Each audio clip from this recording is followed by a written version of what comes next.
Good evening. This is India Markets Brief from Toro IQ. Your read on today's session. The deal that markets only hoped for on Friday got signed over the weekend, and that single event powered today's session. The United States and Iran signed a 14-point agreement on Sunday to end their roughly 107-day war. The agreement reopens the Strait of Hormuz, the world's busiest oil shipping lane, and that sent crude tumbling.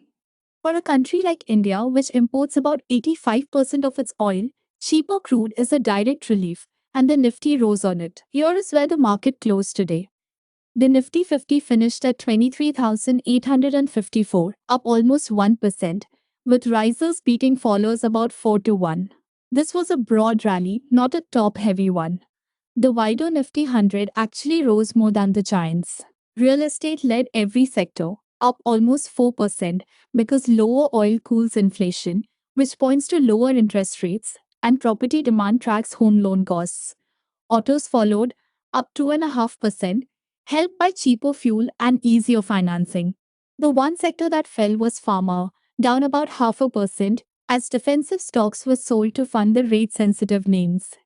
The fear gauge India VIX eased to 14.3. There was a second piece of good news. India's May inflation, released Friday, came in at 3.93%, comfortably inside the Reserve Bank's target band. Cheaper oil and tame inflation together keep the door open for more rate cuts, and that is exactly what today's rally was pricing. Now, the one honest caveat: the deal is signed but not yet done.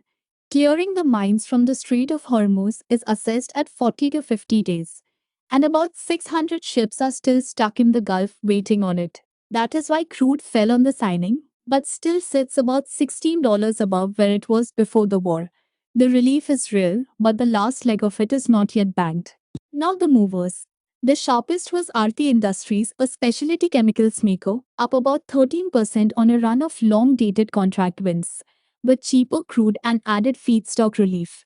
The cleanest trade deal story was Balkrishna Industries, India's largest off-highway tire exporter, up about 9%. United States tariffs had halted its American shipments, and the weekend de-escalation directly reverses that overhang.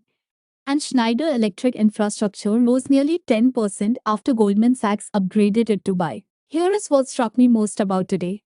The fall in oil did not stay in oil stocks. In fact, the oil companies themselves barely moved. For the state oil marketers, cheaper crude cuts both ways, since lower input cost is offset by weaker earnings at the upstream producers, so the two roughly cancel. Instead, the relief traveled. It eased the inflation outlook, which eased the expected rate path, which lifted property, autos, and consumer names together.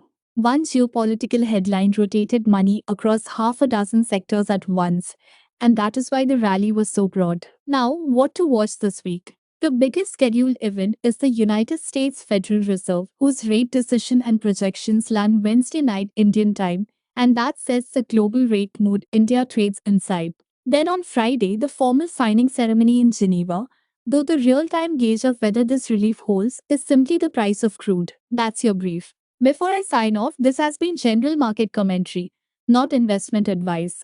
For investment advice tailored to your situation, consult a SEBI-registered investment advisor. Markets are risky, you may lose money, act with care. See you tomorrow.